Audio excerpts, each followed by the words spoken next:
Well, despite its glitches, there is no denying that the iPhone has connected users to the internet in a whole new way. But as social networking takes hold, the people using it seem to be getting younger and younger. Now, companies embrace that trend and created an entire online community for young children. But it's not without its critics who worry about the long-term impact. Contributing correspondent Sharon Carpenter has the story in tonight's Living Online report. You guys, all right, ready? Who's ready? School's out, giving children a chance to have fun with friends. Go, Malik! But good old-fashioned playtime is beginning to look less like this and more like this. These kids have opted to spend their summer vacation at computer camp. They're part of a generation born into a digital world, and even at this early age, more and more of them are using this technology to connect with others.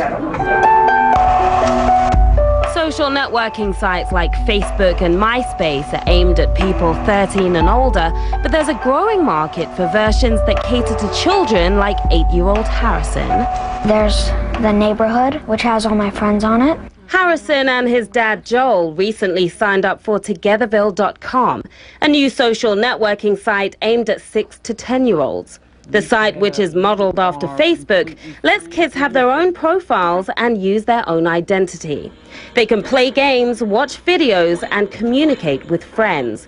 But the account must be created and monitored by a parent. How can Harrison benefit from being on a social network at such a young age? I think that good habits can never start too early. I think that teaching him good cyber citizenship at 4, at 6, at 8, it's all appropriate. At 4, he may not be learning socialization, he may be learning computer skills. With Togetherville, he's starting to learn socialization, citizenship, that he shares that space with other people, real people. There's my mom, my aunt, my cousin. Togetherville's founder, Mandeep Dillon, says children are already exploring this world. We spoke with him via Skype. Kids are online and they are communicating. So we're not necessarily encouraging kids to embrace these technologies earlier. We're trying to harness the fact that they're already using them in many ways in a constructive way to allow that to happen in the presence of adults. It's an international phenomenon. A recent study in the UK revealed that despite the age requirement, a quarter of 8 to 12-year-olds have profiles on Facebook, MySpace or Bebo. Just like you, your monster needs friends. Moshi Monsters, a kids' social network based in London, has over 22 million users. You can make friends with people from other countries. You can get as many friends as you want, and you can keep in contact. It's sort of interactive and social, but antisocial at the same time because you're on the computer. Here in the US, youngsters aged 8 to 18 spend 7.5 hours a day on the computer and other electronic devices. These children represent a changing society, one that's becoming tightly integrated with the internet. Social networking has become second nature and an increasingly important way to communicate. So it's no wonder that even the youngest kids can't wait to get in on the action. But there are skeptics of the trend who caution spending too much time in a virtual world could negatively impact a child's reality.